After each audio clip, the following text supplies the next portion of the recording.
Hi guys, so recently we put up a post on social media about maximum velocity and acceleration. So today I just wanted to delve into this in a little bit more detail for you. So let's recap. Velocity is the change in position over time, so how quickly you can move. Acceleration is then the change in velocity over time, so how quickly you can change your speed. No matter whether you're a 100-meter sprinter, a marathon runner, a hockey player, a netball player, you will need to accelerate at some point. And we all know that speed training is something that's important to include in our training. So looking at how you could perform this training better will not just help your training, but also might then transfer into your sport or into your other running. Now there are some key similarities and key differences between maximum velocity and acceleration. These are related to the body position and your technique, and are related to the different demands of the tasks and the goals of the task as well. So let's take a look at the similarities first. When accelerating and at maximum velocity, your foot is in a dorsiflex position and the muscles around it are active. This is accompanied by a knee flexion and a hip flexion as well, and we call this triple flexion. This means that the lower body is preparing for you to strike the ground, and it's ready for you to do it with as much force as possible.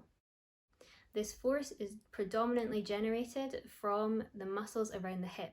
The second similarity is that you're driving forwards. With your arms, with your lower body, you're driving forwards.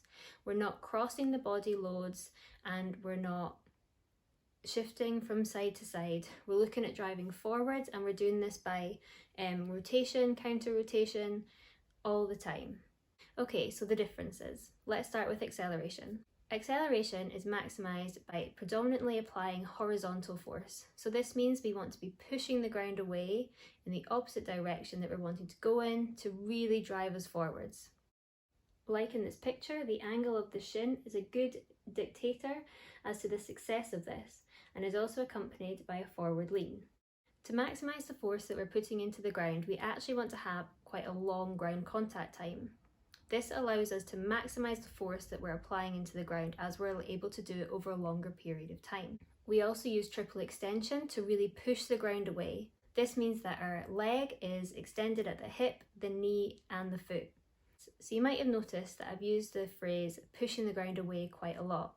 This is one of the cues that we use to really help you visualise what we're asking you to do. We really want you to push the ground away to get you to go as far in the other direction as possible, as quick as possible. Maximum velocity is applying force predominantly in the vertical direction.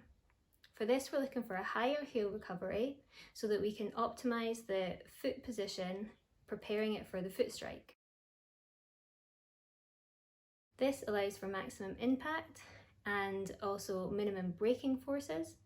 And we want to do this with as small a ground contact time as possible so that no energy is wasted here. At maximum velocity, we also want the legs to be really coordinated and have a nice scissoring movement. In this example, we can see what really commonly happens when people try to run faster or sprint, and this is not what we're looking for. The leg kicks out the back, and by the time it comes through, it has no time before it hits the ground. So you want to make the leg as compact as possible, as quick as possible, so it's less effort to swing through, it can swing through quicker, and you have more time to prepare for foot strike, so you can really contact that ground with maximal force.